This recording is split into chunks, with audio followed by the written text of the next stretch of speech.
Salutations again.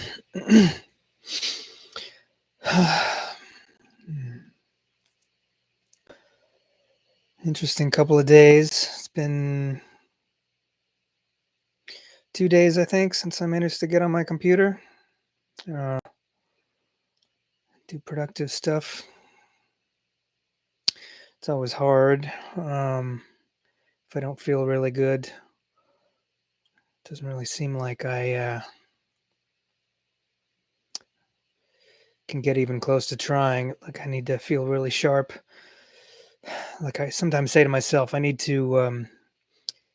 It's not like I necessarily am invested in the project and the goal per se. It's more like when I feel really good, I want to do something with that energy. So if I don't feel really good, don't it doesn't really mean anything to me a lot of the time. It didn't used to be that way, um, but often it is that way now for a lot of reasons.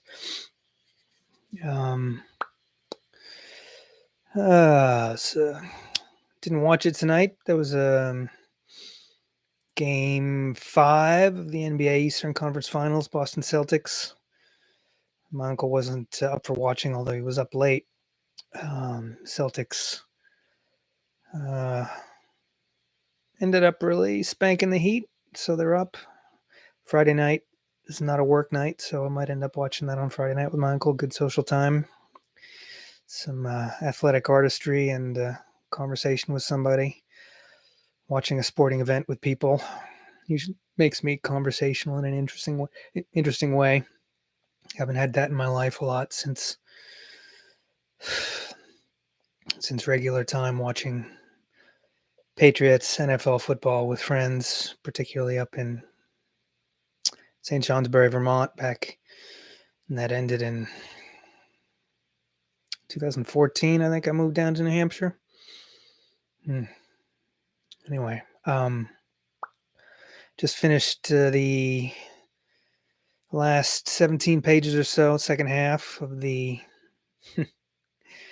introduction to Tolstoy's Death of Ivan Ilyich. The introduction is probably 25%,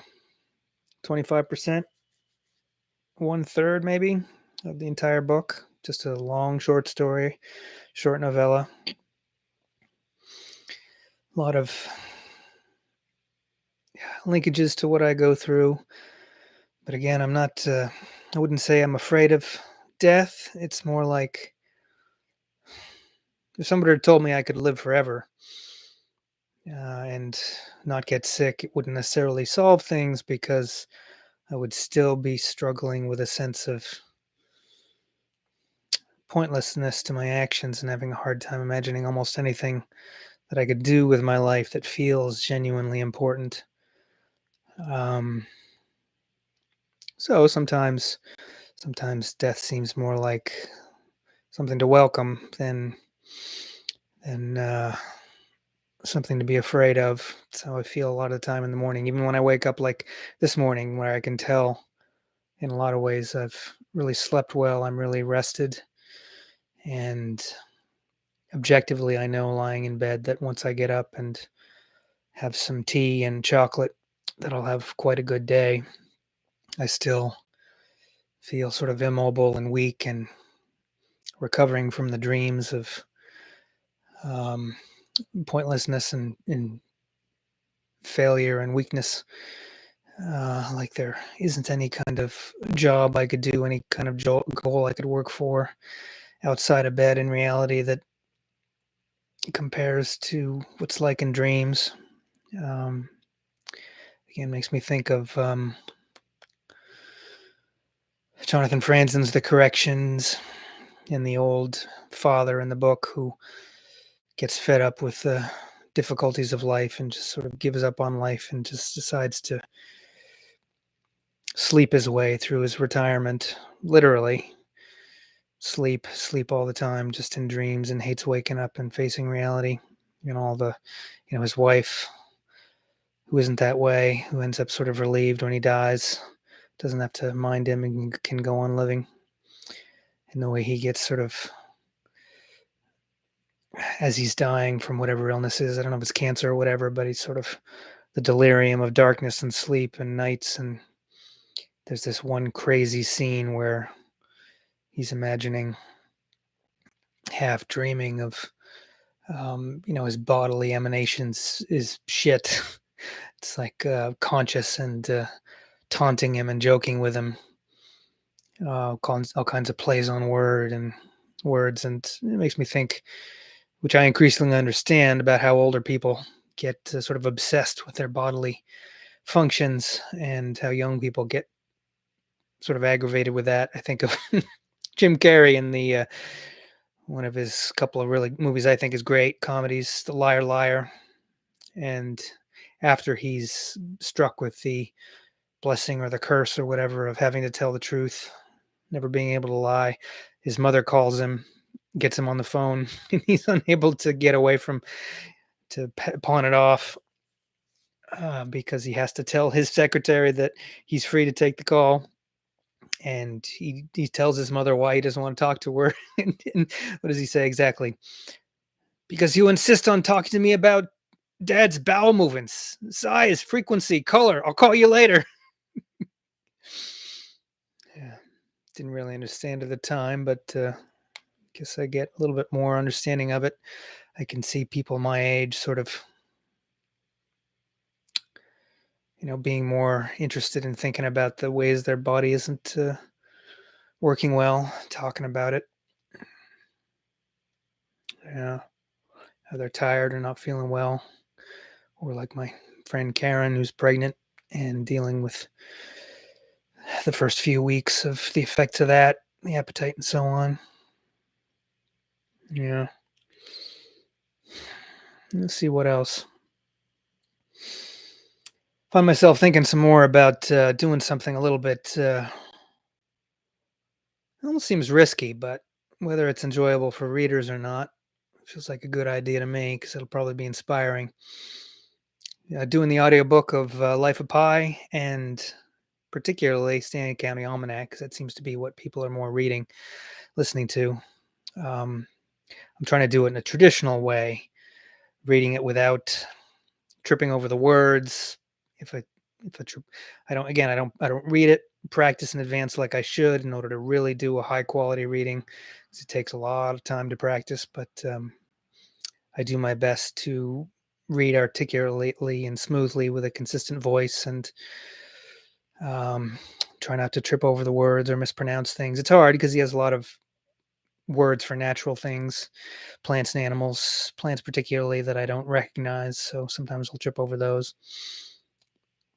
And because of the way I'm trying to read, I can tell that it kind of messes up my reading. But not only is it a book that doesn't really inspire me, I don't think, to the best kind of reading that I can do, because it's not quite my kind of writing.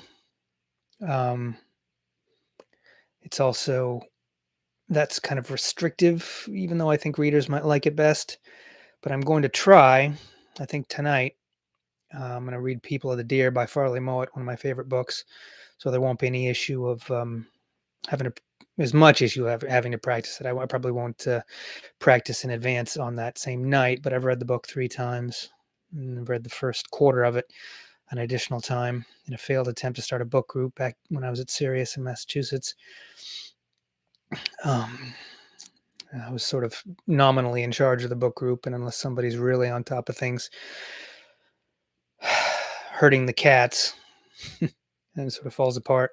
But I'm going to try reading it very sort of naturalistically, repeating, going back and repeating myself if I mess up, pausing to make comments if I'm inspired to make comments, memories, make it real conversational. Maybe even reread sections if I feel like reading it in a different voice would be interesting, like the way you might do a theater rehearsal. I don't know how enjoyable it'll be to listen to. Somebody who's really looking to just hear the book might find it annoying, but it also potentially might be innovative and inspiring, something unique. It might bring out some some qualities of my personality in an interesting way. Go on a hunch, give it a try. It's no big risk. It's not like I've got a ton of viewers to disappoint. I'm not one of those YouTubers who's got 500,000 or a million views for my big posts. Most I've gotten is maybe 50 for certain sections of Sand County Almanac.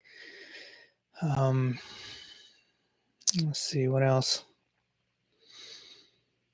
I still feel like I should be getting out to run my bike, running in the woods, but again, just that sort of get out of the bed and do stuff. Motivation is sort of not there. Sort of still feel just overwhelmed by the unpleasant stuff I have to take care of, the bills or the probation stuff or the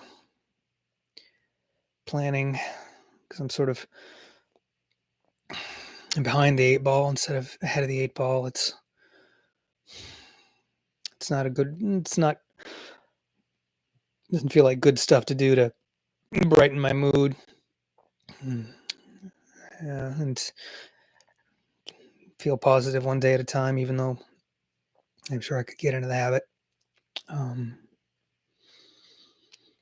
Should try to get out some more before the springtime really ends. Lilac blossoms will still be out there once the lilac blossoms really fade with those good smells. Feels like spring's really over. Wasn't any game night this week. Nobody seemed motivated. The only one person was busy away on a board game convention in Boston. One person was busy with springtime stuff. So part of me gets kind of insecure, feel like, oh, it's happening again. I get attached to friends and game nights, and they're all sort of vaguely disappearing. And when it happened almost 15 years ago back in St. Johnsbury, it turned out it was because of me. There was about period of a year or two where it was sort of fading and I didn't know why, and I kept trying and less happened. And eventually one of my friends said, basically we all just decided we didn't like you anymore, and I'm just the first person who had the guts to tell you bye-bye forever. And that kind of broke me. Trying to have the board game friends this time again took years to motivate for it, and there's still a real guardedness to it for me. Don't let myself care about it. Don't let myself care about it. Don't let myself care about it. And sort of watching for signs that it's going to fall apart and that maybe it's because of me. And when Nick canceled a couple times after when he seemed like he was in, and then when it was clear it was just going to be the two of us, and he said he was going to go exercise or he was too tired. Yeah, but that's the kind of thing he'd say. I partly because I was over caffeinated one time when I was teaching him Twilight Struggle. I got sort of honest about some of those friendship game night of emotional things I've got. I'm figuring it might be useful, but also probably a little bit,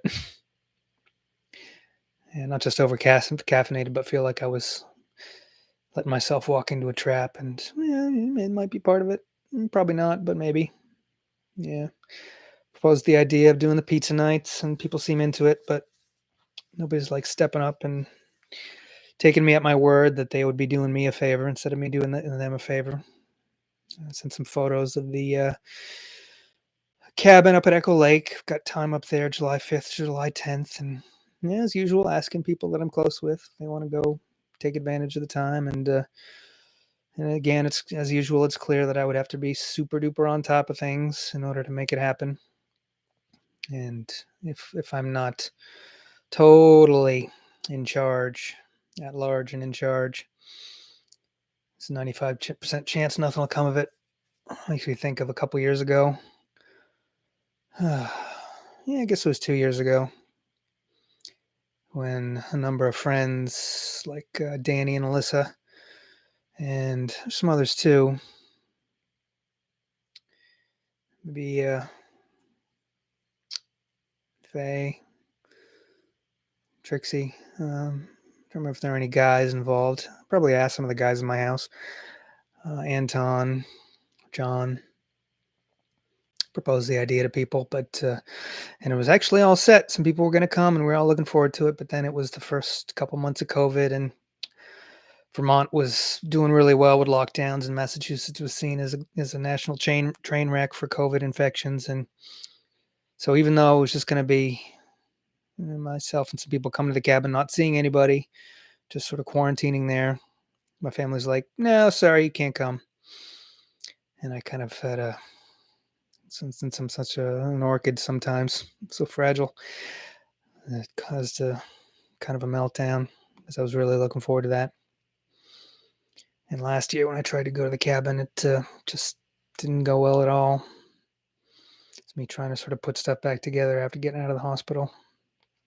Uh, Try again this year, although I won't necessarily be driving myself. I can find somebody else, maybe drive with. I'm going to have my car. I could drive it, but I don't have my license and don't expect to anytime soon. Anyway, I'm going to do some audiobook reading. Probably try to type something first and then do audiobook reading and then listening to some more 1984. If I go back to the novel, I should be reading Red Mars. So I'm kind of torn about the audiobook of that or the audiobook of 1984. But yeah, that's about it for now. If you've been listening or listen to the playback, thanks for that and hope you enjoyed it. Have a good night.